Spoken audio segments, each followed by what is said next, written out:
I say to myself, you go to shul, you pray God for forgiveness. Maybe God should ask me for forgiveness. I didn't do anything wrong to him. I obey his prayers, his honoring.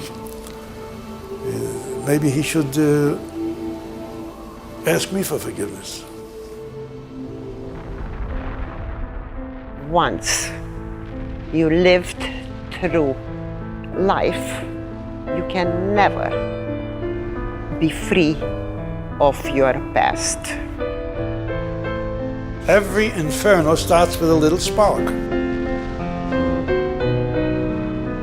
My number is 8942. 8942. A9018. My number is A9297. 28.000, 28.000, this means 20.800, 335. What they tattooed me is KL. They named it Konzentrationslager, KL. I took this for Kodesh Lashem, holy to God, sacrificed for God. Maybe you don't let the past quarrel with the present, but you cannot ignore it either. And this is where I come in. I am a Holocaust child. I'm 75 and a half years old and going back to being a child. I was born in 1935, May 15th, in Sibiu, is the Romanian name for the city where I come from. I was born in Czechoslovakia, in the Carpathian Mountain, in a little village called Polanka near Munkac. I was the oldest of 5. I had two brothers and 2 sisters more, which they all perished in 1943 in Auschwitz. We heard in 1938 that in Germany the Jewish people were expelled or run away. We sat Saturday, had a good meal, and we said, oy vey, oy vey. We were condemned people, I say it now. I feared the Germans, but I never really thought that they would eventually come around and kill us all. The German Hitler Youth started attacking me for no other reason but because I was a Jew. And my best friend, Yonchi, was one of the groups, and I ran away till he finally caught up with me. I said, Yonchi, how the hell can you, my best friend, suddenly hate me just because I was born a Jew? Did anybody ask you whether you were going to be born a German? He says, yeah, but Hitler tells us we got to get rid of the Jews. And suddenly all the Jews were being attacked, like really, really attacked. My mother went out to buy something for the children, milk or bread, I don't know. And she came back, she was hysterical.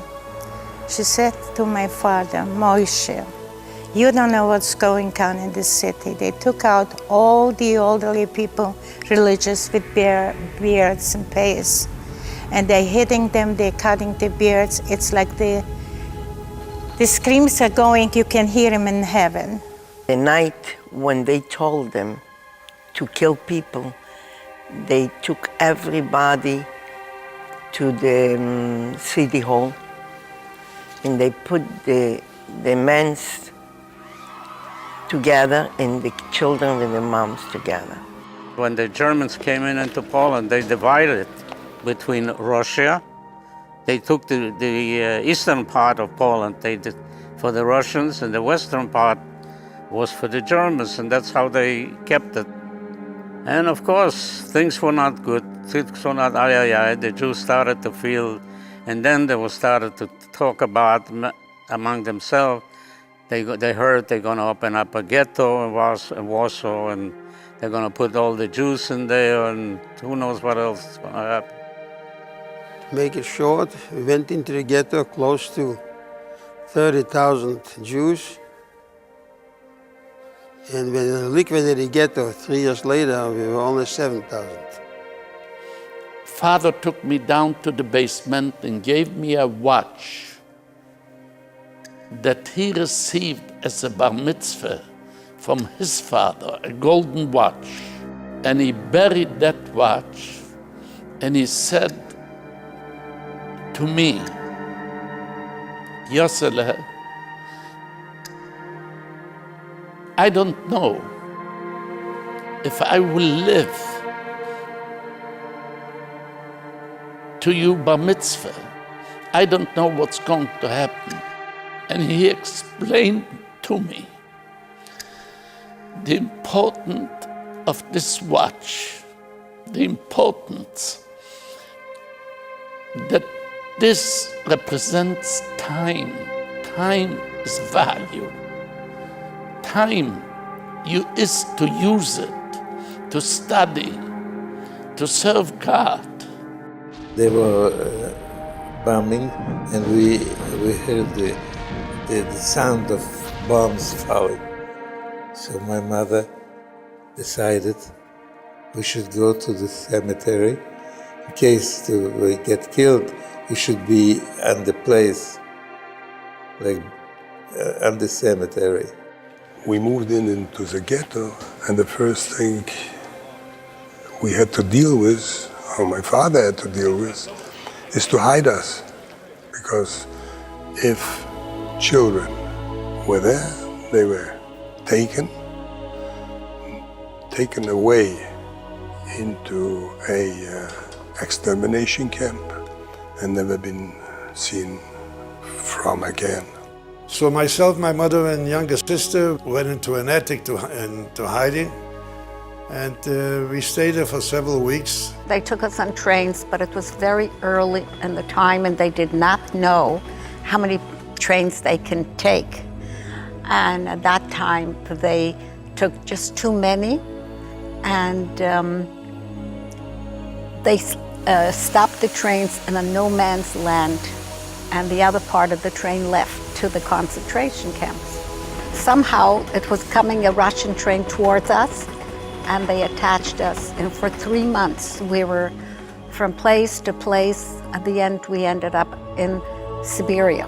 And then we were staying in the ghetto, but 2-3 weeks. And then came an order, we have to go to, was over there a big synagogue in the Yiddish Gas. We used to call the Yiddish Gas, the Jewish street. And everybody we went over there, and over there it was the Germans, and everything what you had with you, you took with you, and the Germans took us with the train to Germany, to Auschwitz.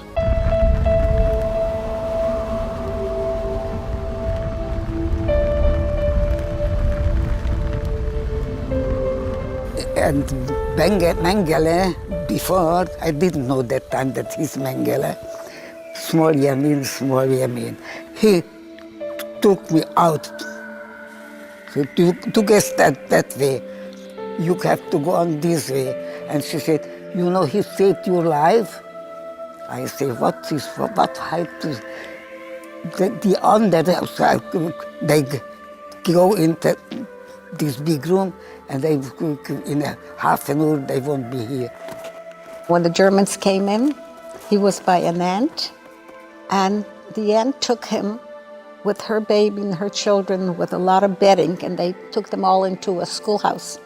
The Germans came in and they started shooting, and the aunt put him behind the bedding, and he survived, and her children didn't.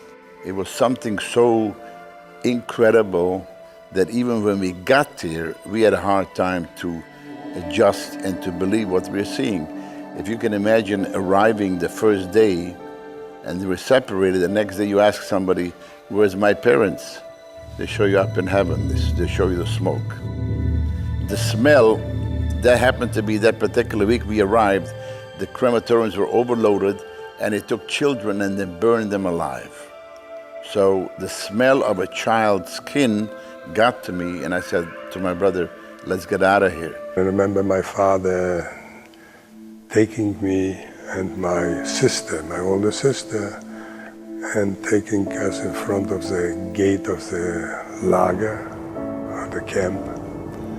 And he turned to me and to my sister, and he said to me, Moishala, take.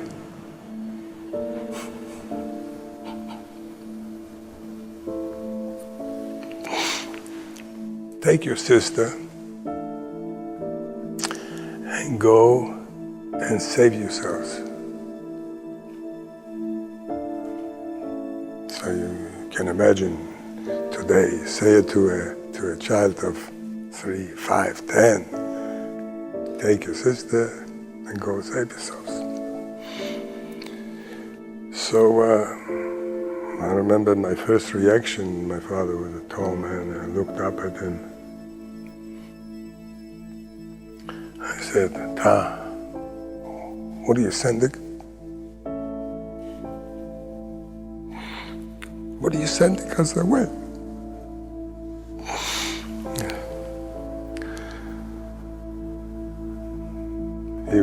He knew that the only way that he could save us is to really send us away.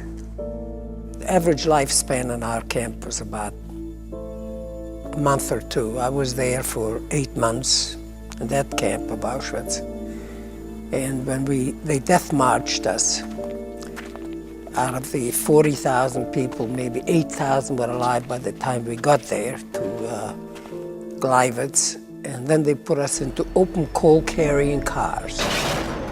This is in the winter, in January. And we lie down close each to the other one. We should warm up. We should warm up because it's cold, winter, snow, it's freezing. We lie down at one to the other one. In the morning when you wake up, you see, you was here in the both sides, dead people, holding that piece of bread. And out of the 120 people that they put into the cattle car, by the time 5 or 6 days later, by the time we arrived in Buchenwald, only about 8 of us were alive because there was no food, no water, and the only thing that saved my life whenever we went under a bridge, and ice fell down, so I was able to put it in my mouth. I have typhoid, and pneumonia also. I don't eat 20 days. 20 days. Now, how I survived 20 days without food. Every night, come by me in Chulem, a Jew, tabuet. I know welke zijde was, who was it, I don't know. Yeah? I was conscious, everything I was conscious, you know, I was not, somebody's not conscious. And he give me juice to drink, Schmiel drink. And I drink the juice, what he give me in sleep, and it make me better. He always would tell me the blood was running down the stream on the cobblestones, and he was just running barefooted. He didn't know where he was. He came to Bielski Brigade. He was too young to be a fighter, but he was among the fighters who saved 1,200 people. We walked once from a walking area to our camp, and I saw the Germans unloading white bread. So I grabbed a loaf of bread, and a guard was chasing me. When we came to the gate, everybody was in, and he kept me back. by the gate, and then they put me between the fence and the electric wiring. I thought for sure they're going to hang me. And first I thought to myself, so I touched the electric wiring, and I looked up to the sky, and I thought, the only thing I knew is say Shema, and I prayed to God. I looked the clouds. I wasn't crazy. I'm still not crazy. I think I saw God in the clouds. And I thought, should I touch the electric wiring or not? I said, I will wait. I will see what my punishment will be. A guard came out and he told me he's going to give me 25 lashes. I was so happy. I escaped, but they caught me. Luckily, the sergeant who I worked for is the one who caught me, so we were able to really, they caught not only myself, but they caught 90 other people. They brought us to a place, and I'm listening to him, and it was a crematorium.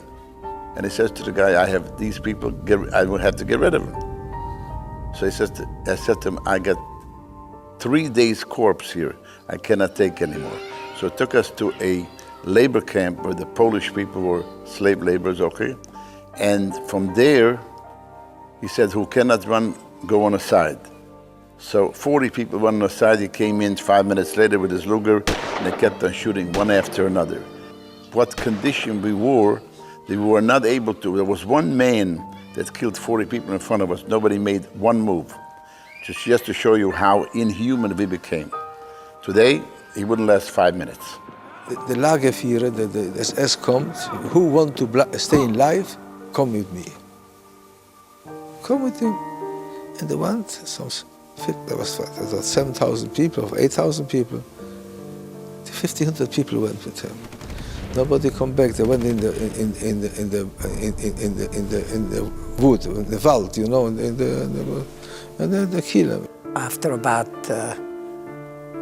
3 or 4 months, they started evacuating Buchenwald. And I knew that I wasn't going to be able to march. I didn't have the strength. And I just refused to go. So we just laid down, and they were shooting at us. One of the bullets scraped me. And I just said, no, we're going to stay there. And I don't know how. Shooting stopped. I was able to crawl back to outside of the barrack. Whether I was there 1 or 2 days, I don't know. And by April 29th, I was liberated by the Russians.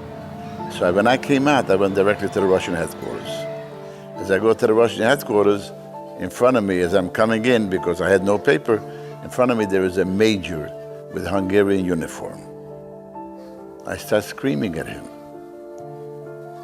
And the Russian says to me, Ty понимаешь венгерский? Do you speak Hungarian? I said, yes, I do.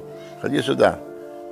Took me aside, put me in the other room, wash up, gave me a little food, and gave me a uniform. And I became, within 24 hours of my liberation, the first perevodchik, which means an interpreter, Russian-Hungarian. But then I heard tanks again. And when I opened up my eyes and I looked over and I said, oh my God, there's tanks, and it doesn't look German. It didn't have the swastika. And when the turret opened up, I saw a helmet and I saw a black face, and I've never seen a black person before in my life. And I said, oh, maybe God sent angels and they're black.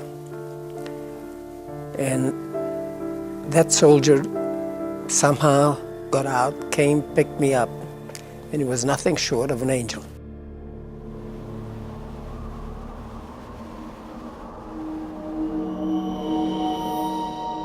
We were saved by the Russians, and I remember like today, there was one officer, a Jewish Russian officer. He put me on his arm,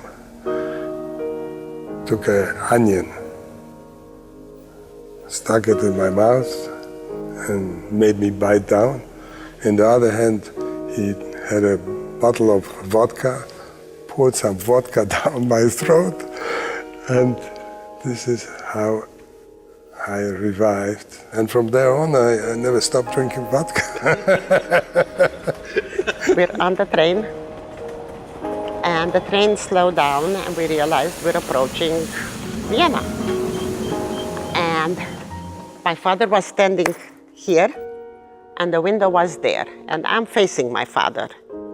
And my father is just holding on to me like that and says, God will help us. God will guide us. God will tell us what to do. Don't be so full of hatred and so full of anger. You have to get rid of it. I made a beautiful daughter. I want her back. And as he speaks, I see him starting to cry and sobbing. He was a big man, handsome big man, even the way he was. And he is sobbing like a baby, and he cannot talk. And I said, my God, he got a stroke, something happened. And then he took me and turned me around. And outside were about 12 Israelis from the Sochnut with the Israeli flag, singing the Hatikvah, which I did not know, but my father was humming, and yelling and screaming in every language possible. Are there any Jewish people on the train? Is there anybody Jewish that needs help? And I was just like, what? All through the years in the bunker, what did I know? I knew only hide yourself from the Polacks, from everybody was an enemy. And here comes a soldier in his uniform. And he says, I'm a Jew too, and he saves our lives.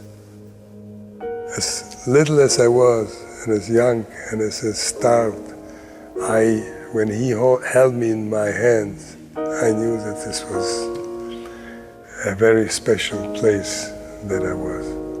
I wish I will take avenge, I will avenge, or God will avenge, or it will be avenged somehow what they did to my family, to my people, to the Jewish people. And this is called Nekama. You'll ask me how many grandchildren. And I'm not going to answer because I don't count grandchildren. This is my Nekama, my revenge. Yimach the Germans and the Lithuanians and all the murderers. My anger of the Germans was always on my shoulder. And I realized it didn't bother them. It was destroying me.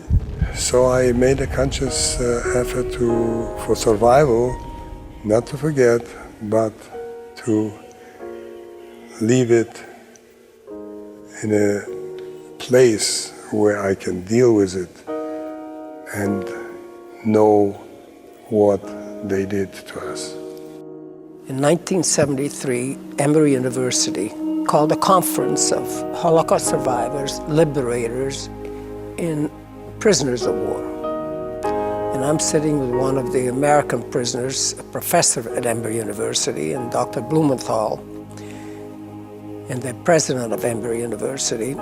And I look at a guy, and he looks at me, it's a black guy, and he gets up, and I get up, and it's that soldier that saved my life in Buchenwald. Is the Gules Mitzrayim was bigger, stronger than Holocaust? Of Holocaust was stronger. I tell you. In Mitzrayim, I wasn't in Mitzrayim. I wasn't. In Holocaust, I was. I know one thing. Steht, Mitzrayim, Yordu Yisruel b'shivim nefesh. 70 people went to Mitzrayim. They come out 3 millions or how much, I don't know just but it was millions and millions. To Holocaust went 6 millions, and went out 300,000 of 250,000. I saw a world destroyed. And Baruch Hashem, I saw a world build up. To me, it's more than just I have a family, children. To me, it's a return. Every funeral that I went for the last 68 some odd years, okay, I was burying my parents over and over again. I finally, after 66 years, I came to the ashes of my parents in Auschwitz, in Birkenau, okay, and I put down some Yerushalayim sand, and that was really my closing of that particular thing. It was something which is unbelievably satisfying, and that gives me energy and strength to continue. Otherwise, I could not do it. They did not succeed it. They wanted to. Look at us now with our schools, with our children, with our communities, the way we are organized in religious things, in yeshivas, universities. We contribute a lot.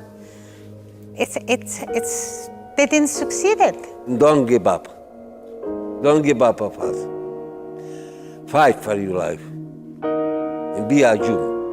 כל שיש בידו למחות ולא מיכה. If you see a crime being committed and you can prevent it and you allow it, you are guilty.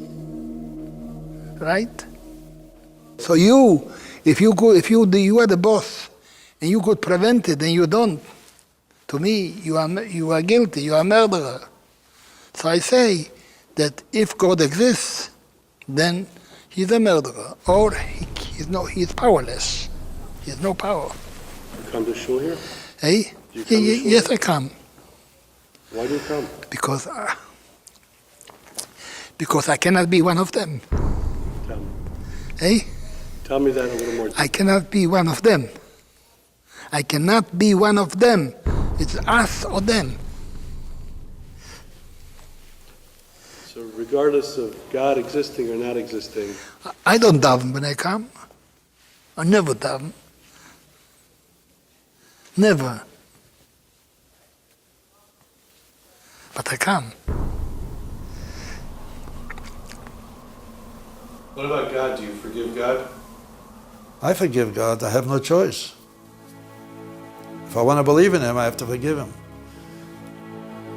Same thing, he has to forgive me for saying that I want him to ask me for forgiveness.